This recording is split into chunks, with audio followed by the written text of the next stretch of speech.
Hey, I'm Karen. And I'm Deb, and we're answering all your real estate related questions with the same good advice that we would give our best friends. Karen, what's today's question? Today's question is, what if my house doesn't pass inspection? So I decided what good is a YouTube channel if I can't address one of my pet peeves, right? Is that fair? That's fair. Okay. So you know this because every time I hear this phrase, what if my house doesn't pass inspection? My head kind of explodes.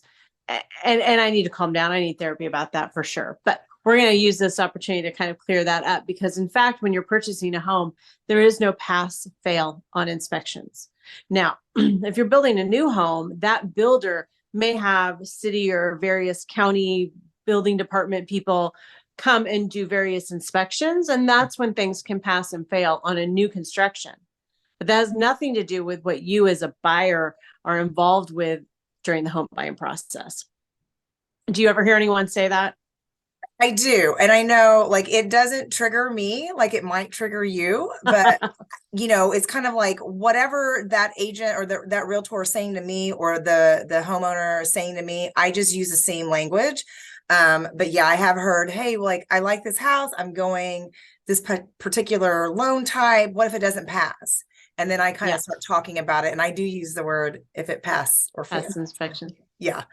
So it is not whether it passes or fails inspection. There is no grade on the inspection report, A, B, C, D, 90%, 80%. There is nothing like that. The question really is the home in an acceptable condition to me? And there's only one person who can decide, or two people, if it's in an acceptable condition to you, and that's you. So that's what the important determination is. The home inspector will never say, didn't pass, big red X. We're going to condemn. That's another one we hear. Oh, the house is going to be condemned. Probably not. But you have to decide whether it's acceptable. Then what happens? So if there is something that is not acceptable to you, what happens? There are two important concepts to understand. And when I explain these concepts, I'm speaking specifically about state of Indiana. Our contracts are done by state. So different areas have different practices. They have different definitions. They have different guidelines. There are some states that have a period of time where the buyer can walk away for any reason whatsoever. Indiana is not one of them. We maintain, and I know I've talked about this before, we maintain a Midwestern sensibility of let's see if we can come up with a compromise. Let's see if we can come up with a solution. Let's see if we can come up with a win-win, answer to whatever's coming up. So two concepts that I would want you to understand as you are thinking about my home not passing inspection. So one is what is wrong with it if there is something wrong, and is that a major defect? Our contracts state that the only time you can eventually get to terminating a contract is if something is a major defect. So that is not a hole in a window screen, not a major defect. A stain on a carpet, not a major defect. Cosmetic things, not typically a major defect. Things that you have seen when you toured the home, not necessarily a major defect. Things that have been disclosed to you before you wrote the offer, not a major defect. So what is a major defect? Should I quiz you, Karen? Do you know? You can ask me, but I was just thinking maybe that should have been the question. What are major defects? But yeah, no. Right. Oh, right. You can quiz me. I don't know. We'll see what I know. Well, there's two or three ways that our contracts define a major defect. Okay. So the first one has to do with the people living inside the home. So is it a health or safety hazard? So that's like a carbon monoxide leak, a giant hole in the floor that someone could fall through and break their leg. Those things are safety hazards. Those are major defects. Another one is if it significantly alters the value of the home. So say, for example, it's built on a construction method that, isn't, this is a hard one for me to explain, but I'm always like, well, if it was like built on an ancient burial ground, maybe we could construe that as a major defect because that could impact the value of the home. And then the other one, the biggest one to me is it something that if not fixed would shorten the lifespan of the home? And I think that's a great question to ask. So that's why I said in the beginning, a hole in a window screen. Is that going to shorten how long that home is going to last? No, No. A leak in a roof? maybe. Maybe, because it's dripping and water deteriorates Yeah. wood and it can impact the trusses and that sort of thing. Water leaking roof could also create a mold situation. So it also meets that test of health and safety hazards. So those are the kinds of things. Stained carpet doesn't really meet any of those standards. So that is a major defect. Those are the things that eventually you could walk away if they bother you. And what's interesting is that in today's market, Karen, I don't know if you've seen this, where, especially last year where things were really competitive. There were people, probably you may have seen, I know you don't get too involved in inspections because you're a lender and you're like, la, la, la, I don't want to hear. Right. But there were probably buyers who accepted things on homes that could meet the test of major defect, but didn't ask the seller to repair them.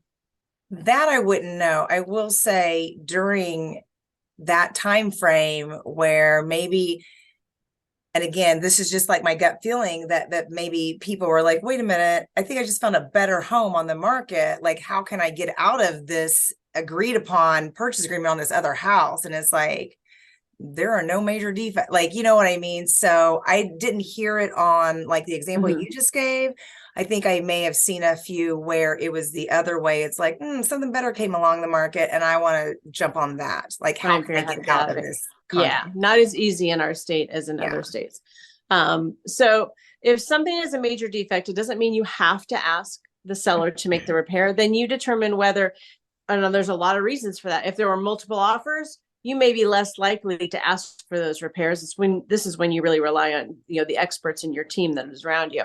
I know I just closed on a deal where there were, a few major defects, things that met the test, but weren't super expensive, weren't costing tens and tens of thousands of dollars. So we asked for one thing because we knew there were other offers. Yeah. And there could very easily have been a backup offer that we didn't want to rock the boat too much on. So we asked for one thing, everybody's happy, it got done.